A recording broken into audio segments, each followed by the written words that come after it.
Smart Bangladesh এবার এক দফা শেখ হাসিনাকে কবরস্থানে পাঠাতে হবে।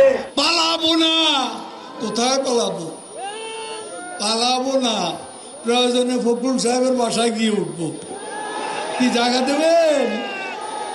না হলে ঠাকুর গায়ের বাড়ি আছে, ওই বাড়িতে গিয়ে উঠবো। ঠিক আছে? একটুকু একটা শব্দও বলবো না জমা দেওয়ার। কেন 10টা মিনিটও সহ্য হয় না, 15টা মিনিট সহ্য হয় না। এখন অপেক্ষা কার জন্য আসলে? হ্যাঁ, এখন অপেক্ষা কার জন্য? আপনার জন্য। মাসুদ, তুমি এখানে এসে আবার কি পুরানো খেলা শুরু করছো? তুমি কি কোনোদিনও ভালো হবে না? ভালো হন না তুমি কোনোদিনও ভালো হবে না। 28 থেকে 4 তারিখ কতদিন হলো? কতদিন হলো? 28 তারিখের পর তো শেখ হাসিনা নেই। হায়রে মির্জা ফখরুল,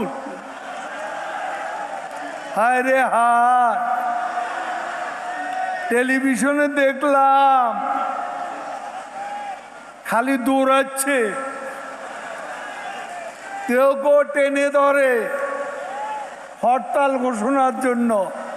ওদিন বলেছে আমরা নাকি অলিগলি পাবো না, পালাবার পথ পাবো না। এখন কার পালাবার পথ নেই?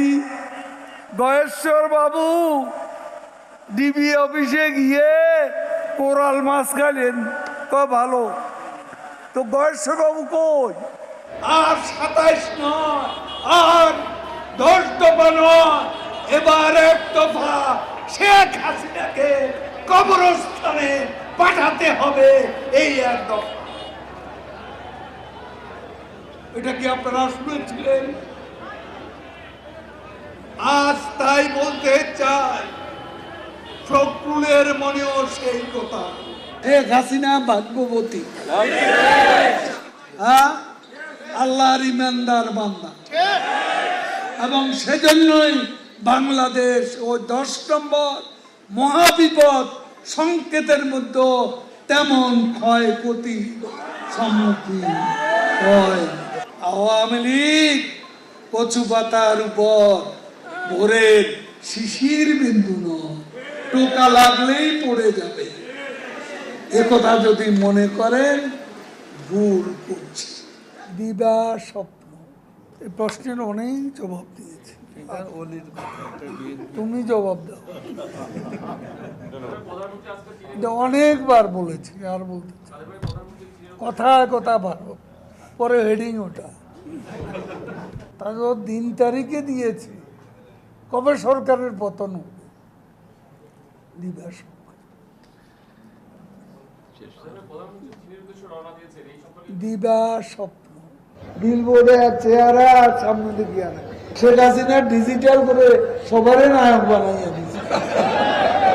মঞ্চে সব নেতা, পুরা নেতা, আদলি নেতা, শিকি নেতা, আতি নেতা, পাতি নেতা, নেতা নেতা স্টেজ ভাঙি, আমি বেচারা আহত। এই মঞ্চ আমার দরকার নেই, মঞ্চে এত নেতার দরকার নেই। কর্মী দাঁড়ান, নেতা কমান, এত নেতার দরকার কি? এত নেতার কাজ কি? কি কাজ করে এই নেতারা? মাসুদ, তুমি এখানে এসে আবার কি পুরানো খেলা শুরু করছো? তুমি কি কোনোদিনও ভালো হবে না? ভালো হন না তুমি কোনোদিনও ভালো হবে না। মাননীয় সাধারণ সম্পাদক, আমরা একটু লাইভে ছিলাম, একটু যদি বলতেন যে আপনারা তো এখন নিশ্চয়ই প্রধান নির্বাচন কমিশনারের সঙ্গে বৈঠক করবেন, একটু আনুষ্ঠানিকতা যদি একটু বলতেন।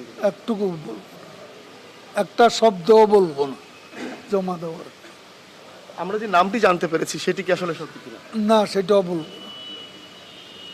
কখন আসলে আপনার আনুষ্ঠানিকভাবে বের হওয়ার পরে নিশ্চয়ই বলবেন? কেন 10টা মিনিটও সহ্য হয় না, 15টা মিনিট সহ্য হয় না। এতদিনের অপেক্ষা, একটু ওয়েট করো। এখন অপেক্ষা কার জন্য আসলে? হ্যাঁ, এখন অপেক্ষা কার জন্য? আপনার জন্য।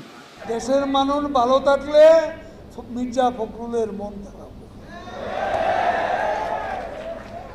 জ্বালা হেরে জ্বালা, অন্তরে জ্বালা।